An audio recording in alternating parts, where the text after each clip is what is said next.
So yeah, welcome to the Derby Day review. 3 Newcastle fans, 1 very happy Sunderland fan. Yeah, fuck off, Dad. Yeah, firstly, I think we'll just, Jeff, do you want to just say what were your thoughts in general on the game? Before I was born, I heard that the 50s were an exuberant time for Newcastle United and derbies. I've just made that up, but it couldn't have been any worse than yesterday. Fucking hell. I think Alan Shearer nailed it when he said it was just another Derby pathetic performance. You know? Yeah, I think the fact that I think we were saying the players they're up for it for 10 minutes. Up until the point we scored, I think. Really. I mean, I thought we pressed them for a fair bit for the first 10 minutes and then we just dropped off. As soon as we got the goal, it was like. Well, we did what we usually do. We just got deeper and deeper. It's like Gareth Southgate. I just don't understand it. Our players wave their hands when we get a corner and we get a throw in, and they're trying to get the fans up. From what I heard on the TV, I wasn't at the game, and from what I've heard from the people that were there, right to the match kicking off, the atmosphere was excellent, the fans were right up for it, and the players once again disappeared. And it's just, and they say they get it and they understand it, and then they don't perform yet again at home. It's not just the Sunderland game. Look at this year, the games that we've been behind in and lost at home. It's scandalous that they don't get how passionate we are. Yeah.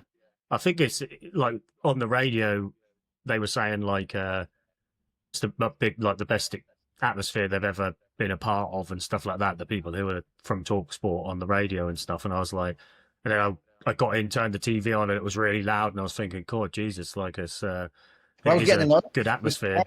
Because they kept on cutting the bloody adverts, or did Jamie Carragher? I mean, that was the thing, that Jamie Carragher and fucking Matt Dawson and the Mackin presenter. There was no Geordies at all. Yeah. But the atmosphere was perfect. I mean, you couldn't fault it. I just don't get how the players just don't get it. Yeah, it felt to me like I thought we started really well, but more they didn't maybe start that well.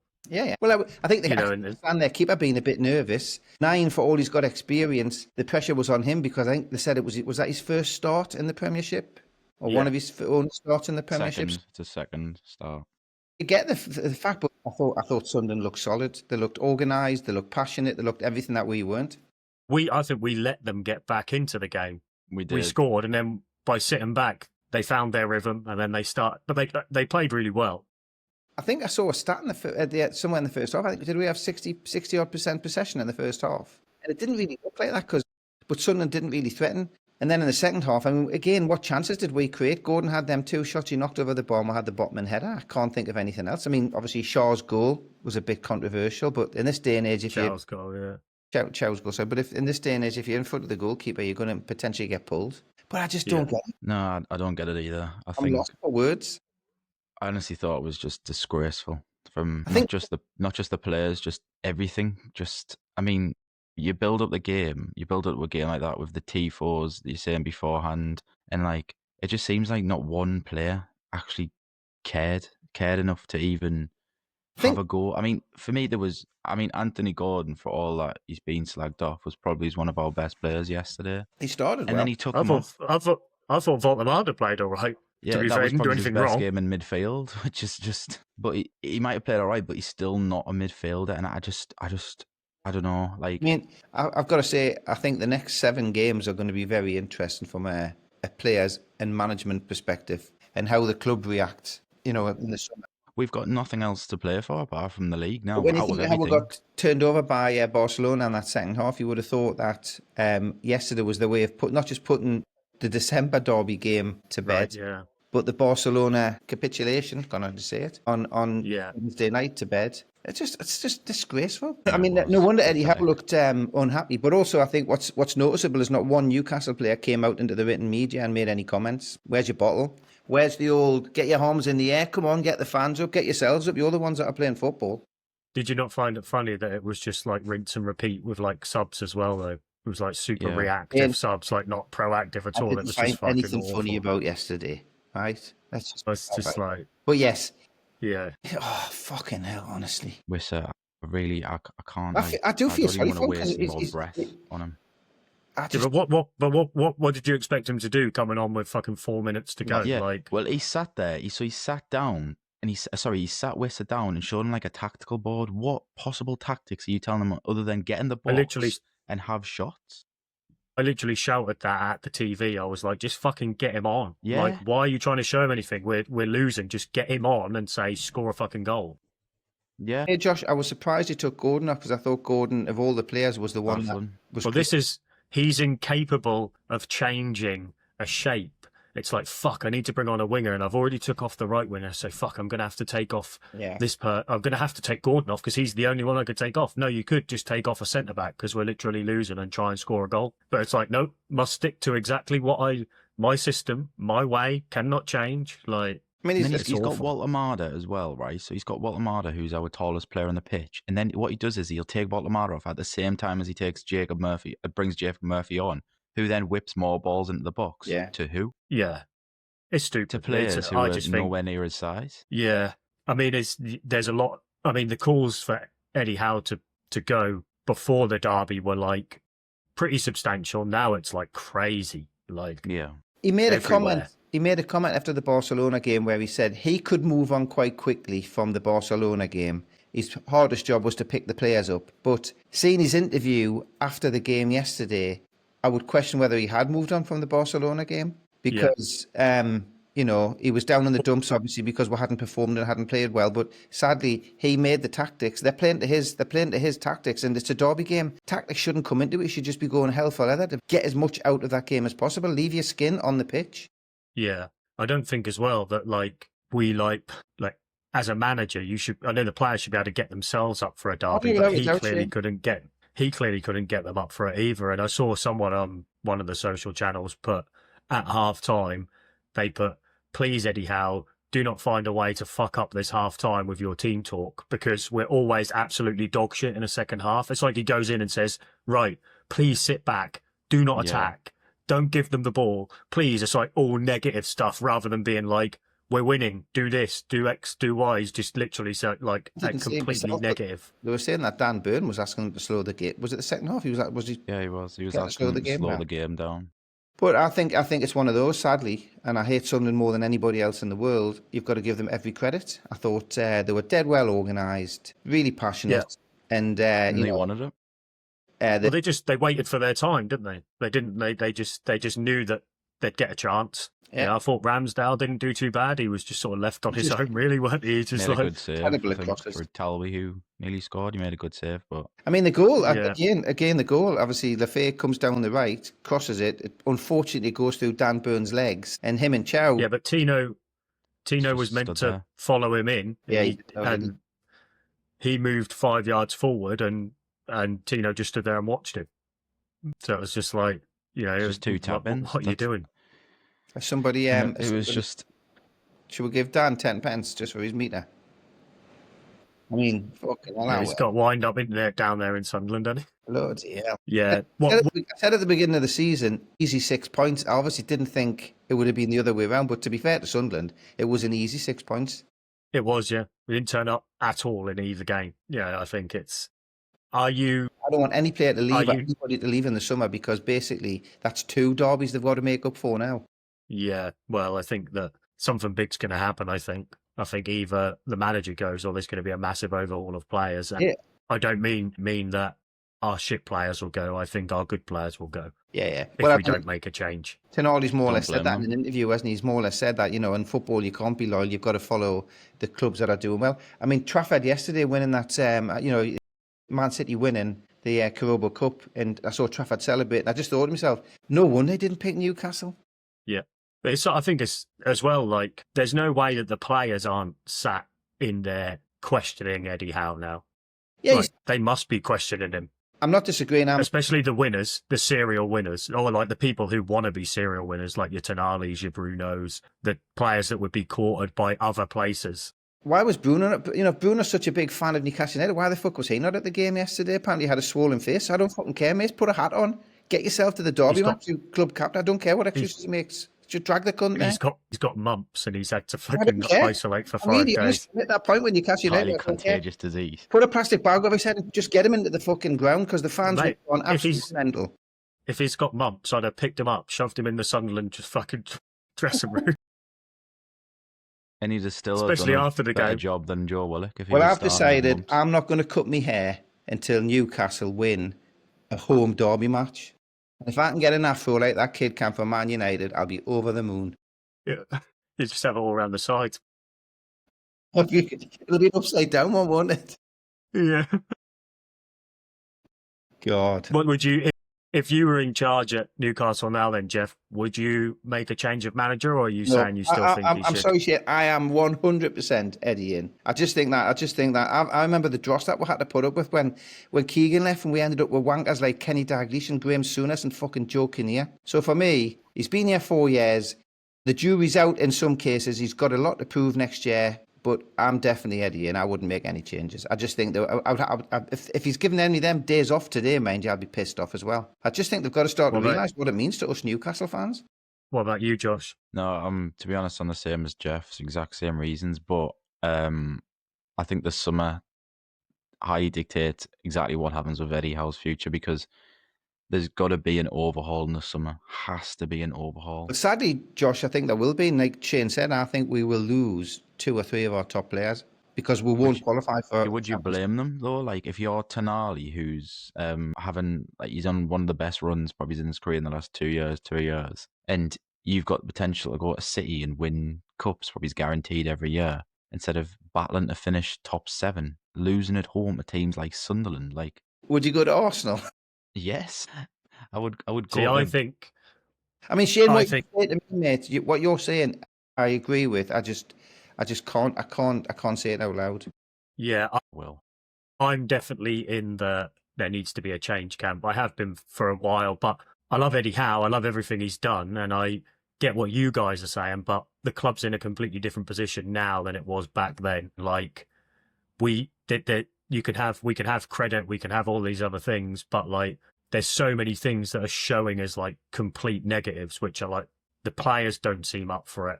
We're not consistent in any way, and it's like I've seen the stuff today on social media. It's like be careful what you wish for, and like who would you get? And it's like it's not my job to determine who we get, and everyone's like, oh, all the best managers are taken. It's like there's managers that are taking jobs for the first time ever. Yeah. You know, just give an example here. Arteta, obviously he hasn't won anything, but obviously he's got Arsenal to a position that they're in. But he hadn't worked anywhere before he took that job. Yeah. So it's like there doesn't need to be an amazing manager. We don't need to go and get Carlo Ancelotti. We just need to be able to have somebody who's got a really good philosophy and who can get these players up for it. I think the worrying sign for me is we're not consistent enough. We're not consistently good enough. We're consistently inconsistent. Yeah. And I think that's the worry. And we're too loyal to players. And I think we are. And I think too loyal to shit. I'm saying what you're saying. I am too loyal to Eddie Howe. I think you're right in the fact that we do need to be. If we're going to if the club's going to move forward, somebody needs to be ruthless, and that's either the board or Eddie Howe. He can't be as loyal to the players that he has been, and maybe that's what he needs to do if he wants to keep his job and win the fans over. Maybe we've got to start seeing change in the last 7 games of the season. He's got 2 weeks off. He's got nothing else to play for, so he can start coaching and training the players. You know, so I mean, we're talking about having a shit team. We've got more players in the England squad than any other Premiership club. We've got 6 because what's his name's just been called up today because Ezzy was injured. Harvey Barnes, So I think we've got 6 players in the England squad. So we're obviously doing something right. We're just maybe not doing it right on the pitch. And if he's not had a chance because we've had so many games, then so be it. But it's just so annoying. Yeah, I think you're right. It has to be either the board have to be ruthless and get rid of him and get somebody else in, or he needs to show that he can be ruthless.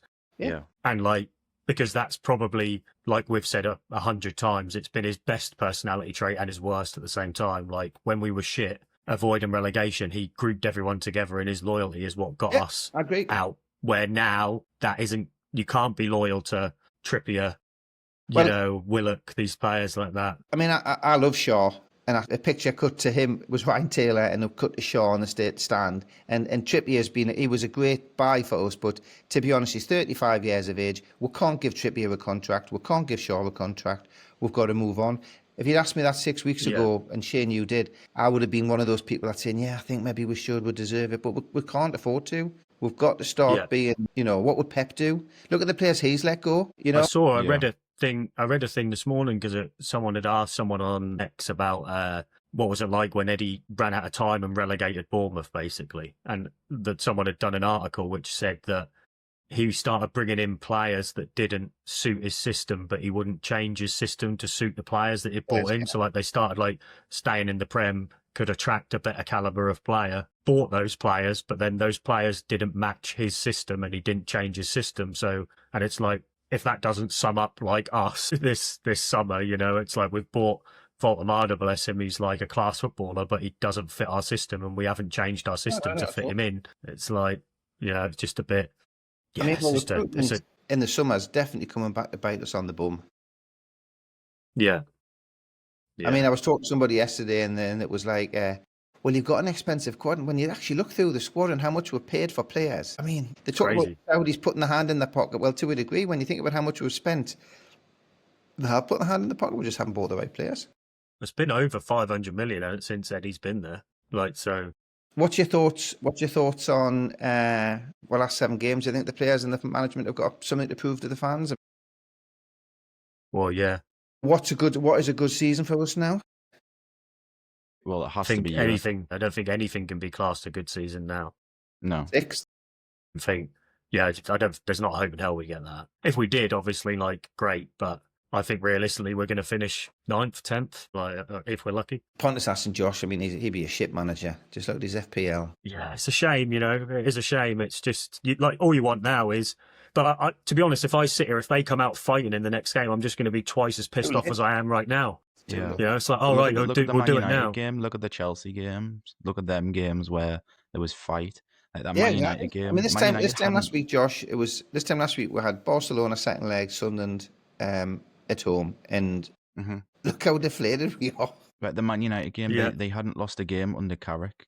That was probably one of our best performances at home against Man United. Yeah, but we were forced to. This is another thing. We were forced to defend because we had 10 men. Man United came at us. We hit them on the break. Chelsea, we were away at Chelsea. We sat back, defended, hit them on the break. Like, we couldn't do that against Sunderland because Sunderland will just do exactly the same thing as us, and then we'd have both just stayed in our own halves. We cannot beat teams that sit back. We just can't.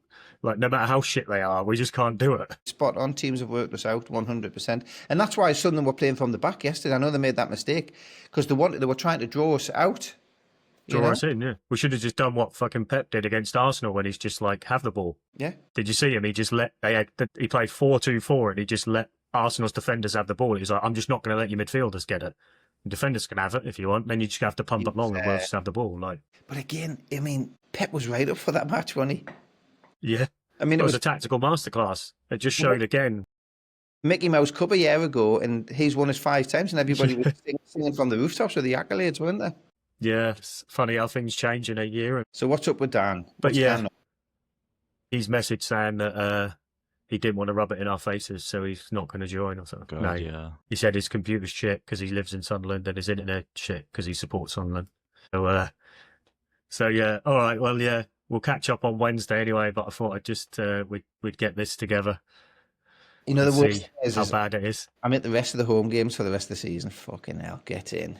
Well, yeah, I think you know, we're all going to still watch the next game, still going to get up for it, still going to want to win and everything else. So just, you know, like you say, you're just deflated, aren't you, after that performance? We said on the podcast, if they'd have left everything on the pitch and we lost, I mean, fair enough, but I don't think they left anything on the pitch yesterday. No, I think they didn't at all. We're talking about the first 10 minutes when we chased things down and we hounded them and pressed, but the best Eddie Howe's teams do that for 90 minutes, not 10 or 15.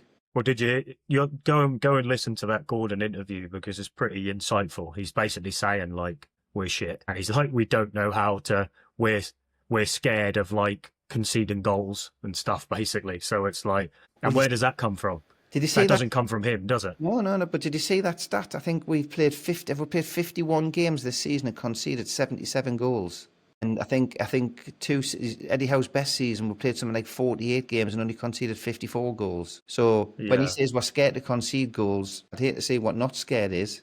Yeah, well, I think that he was basically getting at the point of the mentality being like, we're worried. So like when we get a goal, which we can all see, we get a goal, then we go sit back because it's like right now we have to defend so we don't concede rather than being like, oh, we've scored, we're winning, let's score again. Let's try to carry on doing what we were doing. You're spot on there with That's been rinse and repeat the whole season, though, in terms of like conceding a goal and just sitting back. Yeah, Every single 100%. game this season, it's been the exact same. I can't remember a game where we've scored and then went on and try to score another. the only time we've done that, Josh, is when we're like Leeds United at home, when we went 1-0 down, 2-1 down, and we had to chase the game. Yeah, You know, and Brentford. that's why I call him now. That's why Eddie's going to get the England job, and he's Gareth Howe to me now, because he just plays like That was a good point. That made us chuckle, that one. plays like Southgate, mate. As soon as we score, it's like the jubilation of the derby. You score, you're like, yes, and you're like, oh, fuck, we're going to sit back and defend, and then we'll end up losing this game now. Like, no, it's a shame. I think there was a couple of players yesterday. You could see Jolinton was pissed off. He was like fucking trying to do everything he could. I think Dan Burn as well. You know, he was doing everything that he could. It was just like, I think they're not all on the same wavelength, are they? There's something that's not Something's not right. clicking between Like everybody. you say, I mean, maybe it's the fact if Gordon's come out and said that, maybe they're not happy with the way that with tactics, and they're scared to say something, or they can't say something, or they know that if they say something, they're going to get dropped, or Yeah, and it's a World Cup year, so sort of all you want to do is play, really, at this point, isn't it?